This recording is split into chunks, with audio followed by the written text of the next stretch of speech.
তোমরা তারেক রহমান, খালেদা জিয়া, শহীদ জিয়া, বঙ্গবন্ধু শেখ মুজিবুর রহমান, এদের নামে কি স্লোগান দাও? তোমরা এইগুলা কি স্লোগান দেও?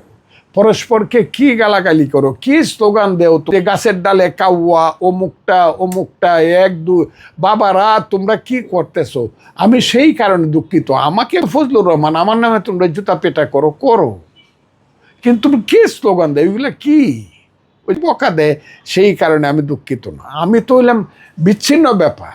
আমি তো শহীদ জিয়া, খালেদা জিয়া, তারেক রহমান না দলের, তাদের বিরুদ্ধে যে স্লোগান দিছে, বিএনপি তো সিরিয়াস হওয়া দরকার না, এই স্লোগান দেওয়া যাবে না। কারণ একমাত্র এই দেশে বিএনপি ঠিক করতে পারে দেশকে, যদি বিএনপি সাংগঠনিকভাবে এবং নীতিগতভাবে সঠিক পদক্ষেপ নেয়।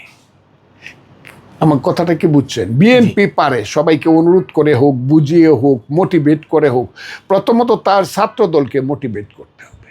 হাজার হাজার ছাত্রদল নেতাকর্মীকে প্রথমে মোটিভেট, এই ছাত্রদল নেতাকর্মী ছাত্র সমাজকে মোটিভেট করতে পারে। যে ছেলেরা, সামান্য ছেলে, ছাত্র ইউনিয়ন, বাসদের ছেলে পেলে যারা, কমিউনিস্ট পার্টির ছেলে পেলে যারা, এরা যদি এত সুন্দর স্লোগান বাইর করতে পারে,